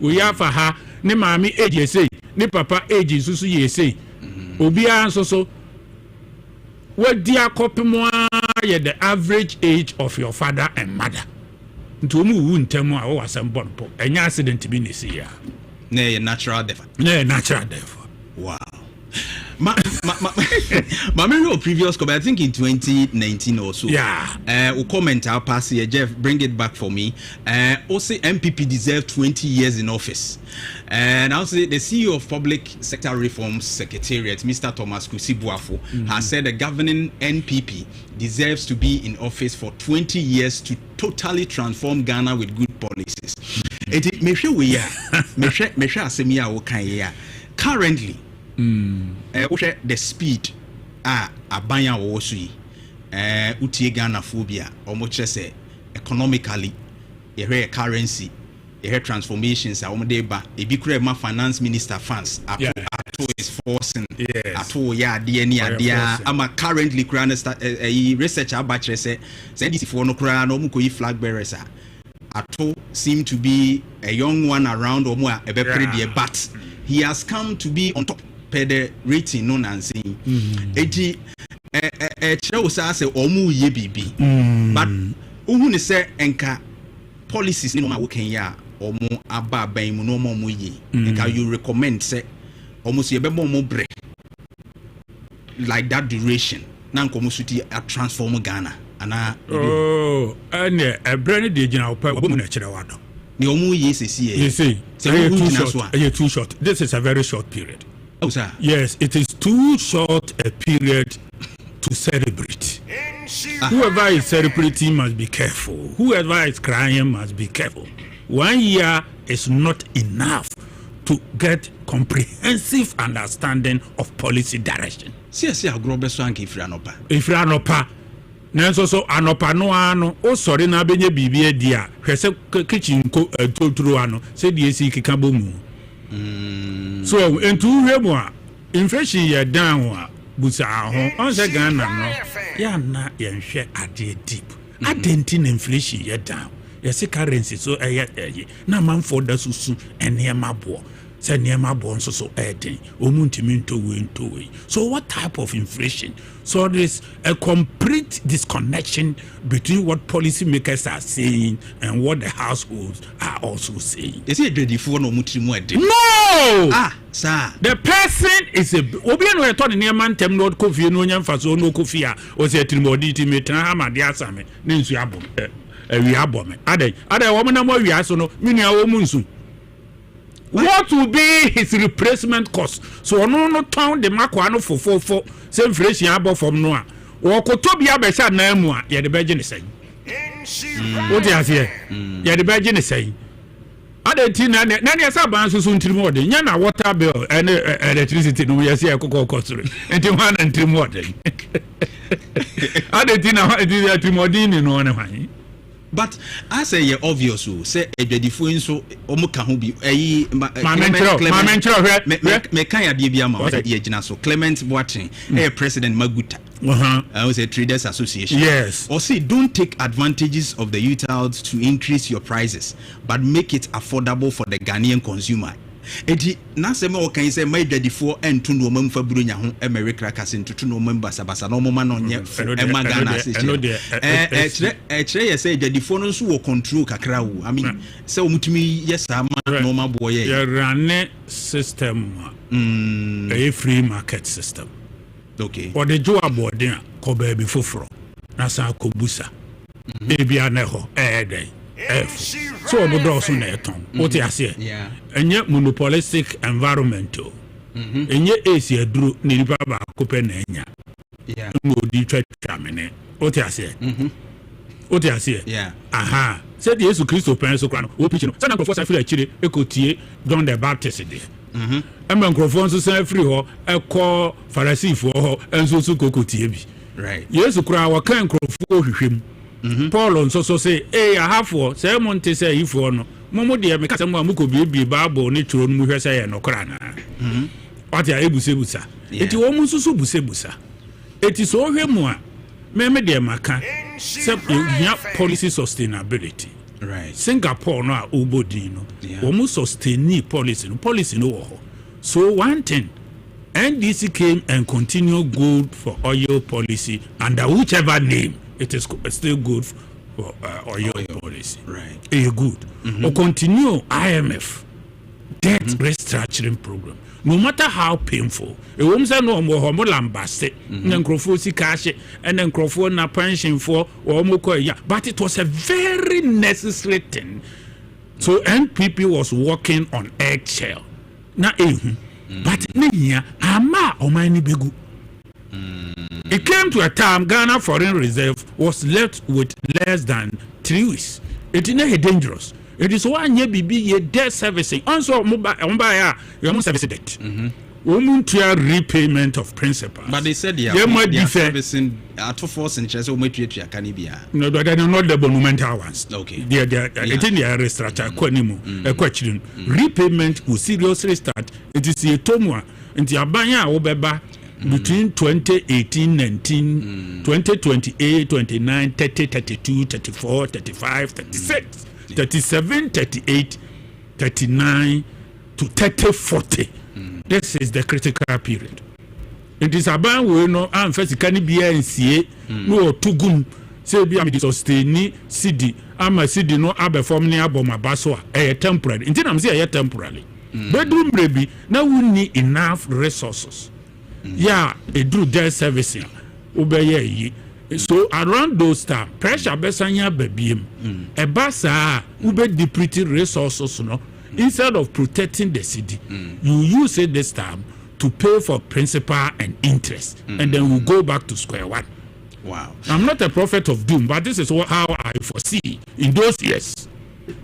ebi asaba we dey nru ho bi anoko dey be agye fancy awie it is a temporary relief to say be ma wanyu obey hu fam ne ko de na nyinsan ne ba na nkwara ahwem 5 minutes no ya wani ji ye no enkwara ahwem for 20 years one hwe abebobna but revenue generation in fact gold board contribution ni ade a ase omusika omu ede ba mu no so kwa animu kakra recently just less than a year I mean $8 billion we are running around unyini say emani da so ba kakra emani da so ba ye be sustain ne de okay that is it eni da so ba okay etina msi bibi emfanya politics yo this is something that must be done very well okay and to say no eba sa no where will your sources be nti emusa gold board say sources no efiri he na eba how do you sustain it identity near war and sase yesen kware etu garamse you for employment ni asanse ho yeah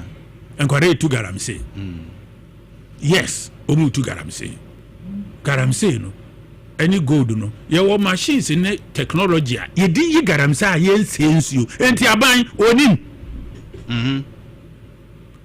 kwa concession no a wo de ba multinationals no identity ni entimi fa sase ni bi emfema youth ya ye so munye adwuma nyei ye me to din galamse ye to din small scale mining kra ye nya ne saa what you say ni empe machines bi equipment technology bi ma wo mu no mu nyi gold no a wo mu nsayi nsu na nka ban na sponsor na ban no ento okay this is an area the government must go or private sector must team up sir where the private sector ubeba as a player as a partner okay skase ni hia udi we be shemu asei but the job no eko youth no ho emo be dey aye wo mo adwuma okay what you say ni ewia ya to either we use it to build reserves or we will sell anya sa galamse de yentimi ntu ase the big galamse de utu ase aye betu aban and that is what the government is afraid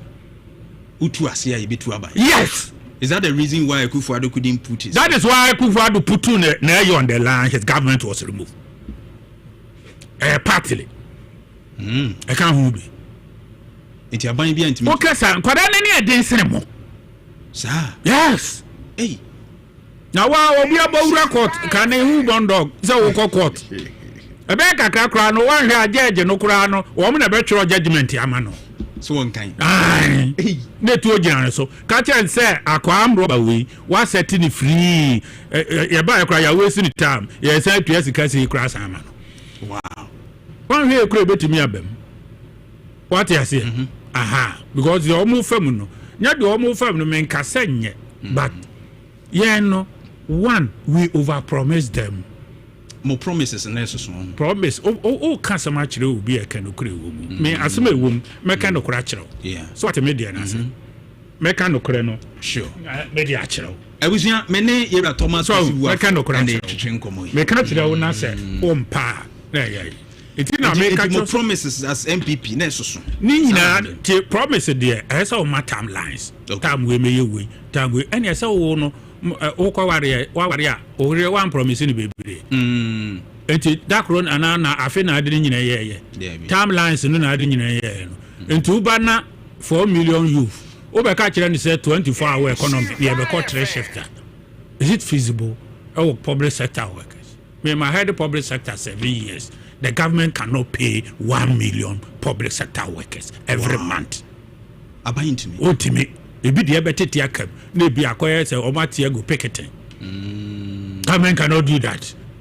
right tabanka say me be yeah na about 4 to 5 million unemployed youth do you know economic growth and private sector participation at this job no beba economic growth must be between 7 up to 7.9% consistently for 10 good years.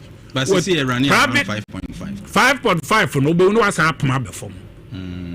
It will be to me Cochrane as about 1.3. Yeah, need 2. And the 2 0.5 in your Bermuda. Negative for Bermuda. It's a bayanisa. Private sector participation in employment must be 93% in Ghana here. Ye mam krankra nyuma no. Yes. Ene betimi amma nyuma. Yes, sanka me fan say we dey metimi aka. Ayenkokwa yen a o se Boris B. Tinka nkokon oye prayer kaka say kokoko Boris B nom ene o mo akasare farm those big prayers no ma use youth no eba mu no as out growers and I say o mo be yen abesoprai no ma supervise with proper technology na slaughtering house who go see slaughtering house na government is so far on employment we public sector work here e be good. Wow. Yes, it will become like an abattoir. Wow. Abattoir asem na kosi say. Edi asem no kra na make aje ono nte politician there ono or can for temporary leisure. E bebre can for temporary leisure and pleasure. Say be e be no. Onu onim the real magnitude of the problem. Magnitude no. Into obewie na epusu no a was say sa na tie. Afo to be ka say nya sa me na sa na me kan no.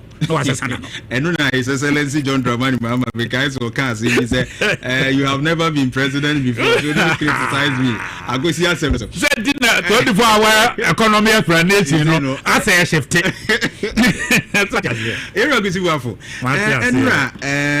Aspiring flag bearer for your party, no, you're worried about EC and Amotua Wutu. Say Wutuntem, Dr. Alhaji Mahmoud Baumia. Now, Ochese EC Rashi through do and Oshe the conduct of the EC recently, and Shada Nkuyima as a party or Rashi through the Pandai rerun year bay. When about commissions on the 30th court a ruling that day. But about commissions who are active on the court orders. Now MPP in such say. I mean, minority in parliament say Omako appeal. And I see a chairman ka processes no ekumwa kakra. Na yehu the ABC because court to cranch will be ruling. It's easy rush to run the elections no aye den. I mean, what yeti mu kakra. Well, who is saying is Baumia having a point. MPP, are you worried? Well, he has a point. Everybody has a point. But Yemfa Embrenum. Okay. What I say, obedient to me for nepe enya di ope. So I can our point. Or company our point. Yes. But Embra Kwanso. What I say, yisi ebe train court no na won train. What I say, say yisi no conduct election no kura wi a. Na mbra ne ba ne nullify no so a eno so say. What I say, nti yempe complication. Right.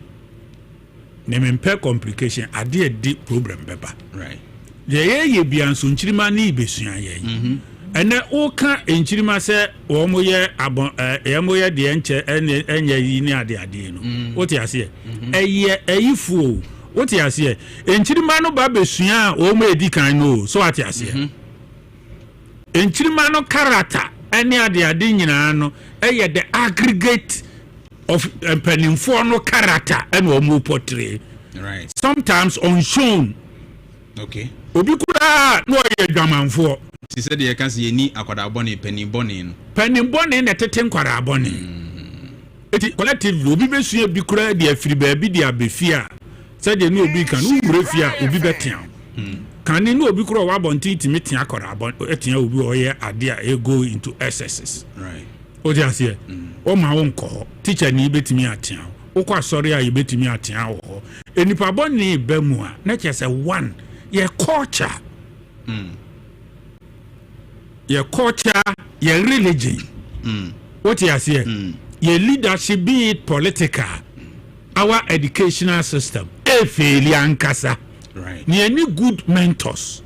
Ya kwara ahwe no no asua no said the Paul ka say me hwe Yesu na misua no ntimu nsua me ena usua hwan yes obi a mpanimfo amudi obo wa wosare ma me kura ye west wosare papa ye west politicians imonso nanka manfo usua mu is it suban no so politician me politics did not change me. Okay. Very bad and change me say me could deep on it and change me integrity and change me authenticity. Right. What you say? Me the market me no kura no e wo mu me kan kopem da me wo me nua obi ade da e kopem da me wo minko di do obi atem ekopem da mewu so atem ne dey ase that is my principle o de me call baby a eteme o de me call politics se kutubu afuko wi sika bremia menia po banchi apesi ebidi na aboa onyo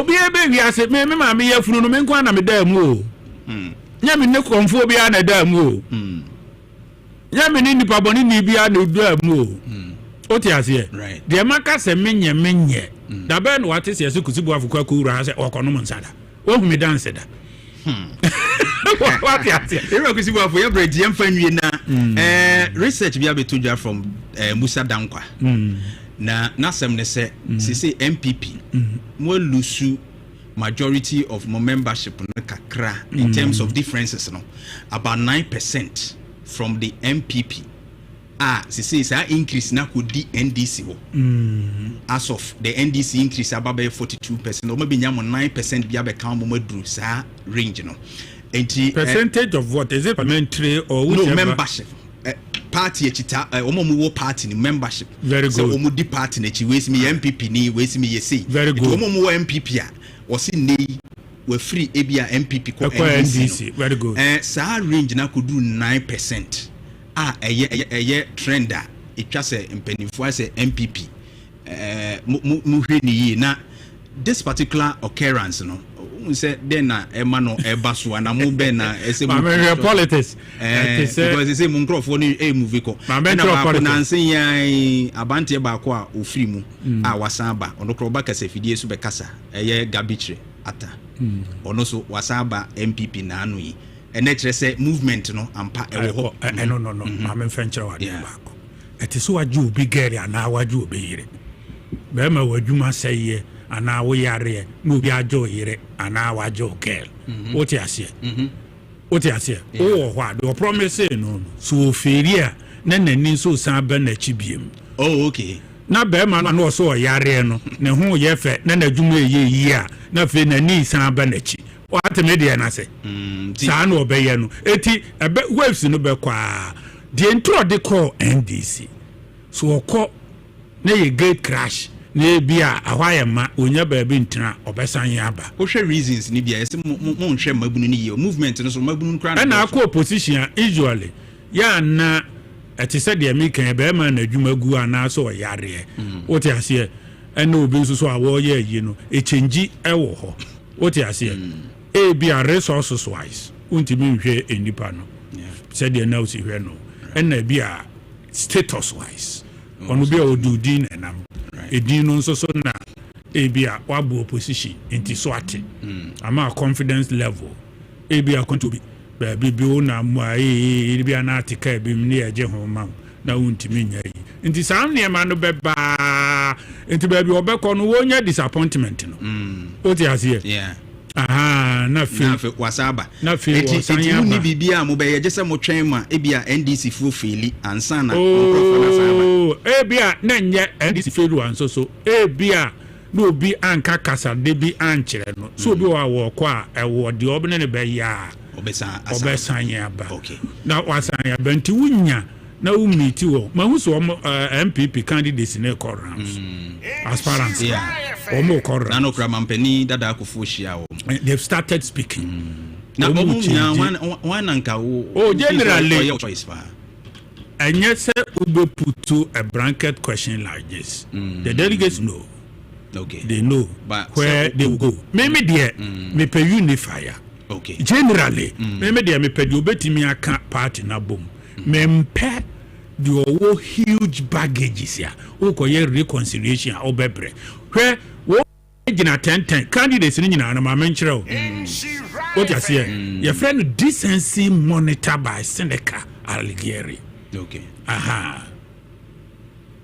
interesting omo ko gina bibi ba say ya o ma wo mo 10 candidates ni nyina ye 10 over omo followers ni the denominator so the candidates are the numerator candidates no 5 ni nyina ye numerator 10 and omo wase no a e follow e kasama wo eno nam no the denominator right what you say it is a denominator no and resonate the numerator no and now speaking the same language or film into a case more a 10 year ya 10 1 or case more a ya 10 1 or case more friend kabumuma ya 10 1 and it's all tra home a wo mu do achi no ebe me atew saa enu tamwa decency monitor no be hwe no na bia no aduruma no stray because unya 7 negatives as denominator. So omo chiche safo ni didi atem ya dey be affect them. Definitely anya sa mamenchiro usually a person becomes the average of his followers. It is a wohwemu a hwan pa na nke. Whereas in terms of decency Kwabena Japan ayade. Okay. I don't see a lot of any followers. Right. Some of them will monitor me. Intimidation video no. Also monitor. Me monitor. Me video me dey check. Okay. We kura makasa no ya record me ko check.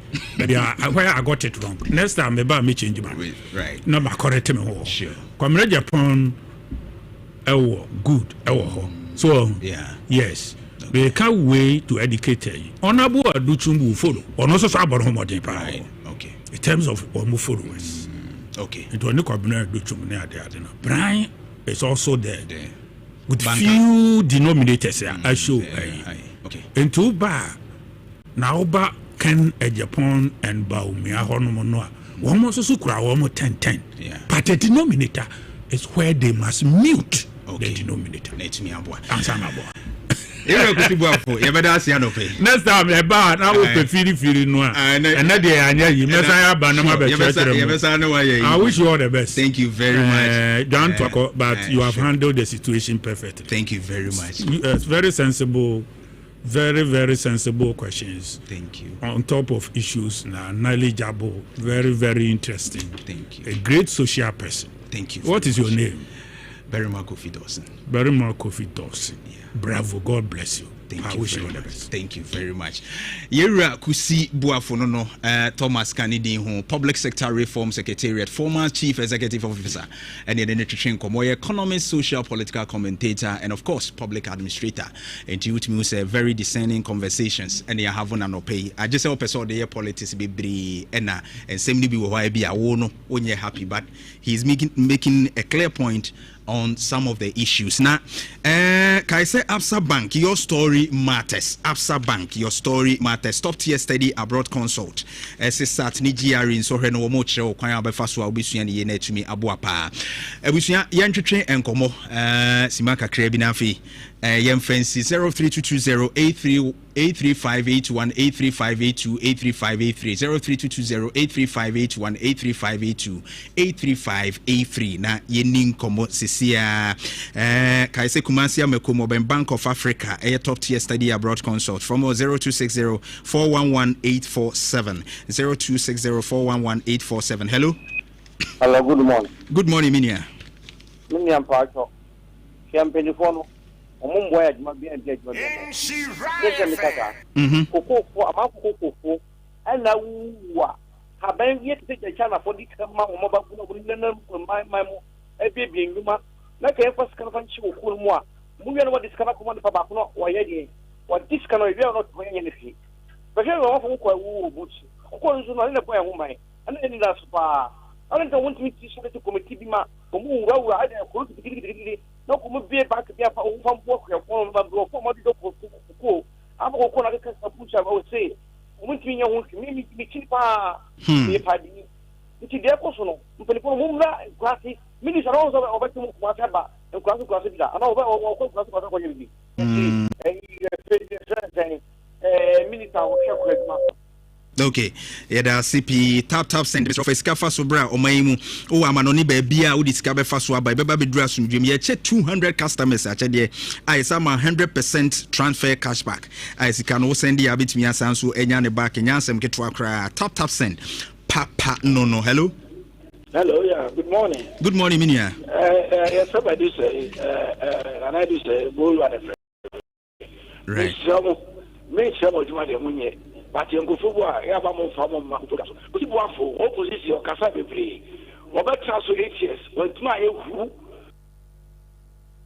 ape na o me transfer ke kasa 7 confuse o minor ni pa wo by why so tell the proper people the right to perform the dancing. All right, thank you. We were drinking, once we were drinking, but we had a national conversation, so answer won't be apart from the other one when in your hono. But once you see MPP, you will be a one yaje. Cowbell Premium, Cowbell Vita Rich, Bomodena. Pebi na bibia enko yie pa sanse milk no ye ya cowbell enwa ena ye no mo. Hello Minya Beni Mejoso ya fam Hamza because film room na mi shapa on shawo na na kwati chama wande yobi anya ko foka no pe pa chawo ya mo abu tere kakra pa Mr. Kuti mu na ya no papa we nsema wo kan ye ewi asire kwa no na asori dem sa mamu na adoma mebu no poko ofi asori we mo firmata disa no ko roman ofi roman anu ko Anglican we tina asori dem o gare nyina se amamu adoma mebu no pro apati kankan enu so omo ba power no bo ye say tam ka wo dem so no kwa bo ye say man position onu kwa ka kra wo hia bi enso ewi asire lan kuza no dem yi ejendere roman dem papa we say no kan ki e ka me say ma enka kusi kwa fu ka mama chekla turam se to mama mu andi sama mu a practice apansam and now mu party ba what na uche na nu mu nyina ya ba ka wa nyane na mu pa to sinkata and now aba transfer from there no waka wonya se po bia kan fa mamu yo bi ono no nya de obeka so pa jondro mama hoda. Okay, Medas, you've made your point. Thank you very much. Ivesock Mining and Engineering Training School, Cordial Welding and Fabrication, Dam Truck, Forklift, Reloader, Roller, Backhoe, Grader, Bulldozer, Excavator, Ni Number Tram, Building Crata, Fabe, Ani, Juatum. 3 months, na just a one more, Amabibia, Kuye, the amount, so Oboasi Zungo, high sense than a cheaper, and almost 0539 732 766, 0539 732 766. Star Assurance, about 40 reasons to smile.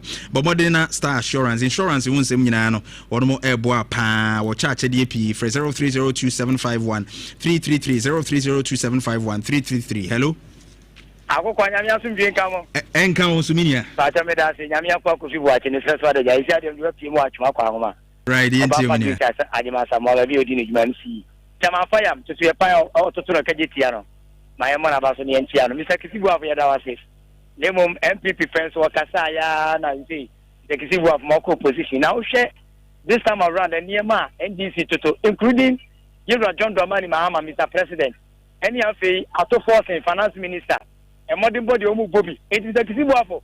At the end of it, to the sense, MPP Betina, and Memumu 20 years ago, at Dania Ba, NDC Betina, and Memumu say, and now we know what I say.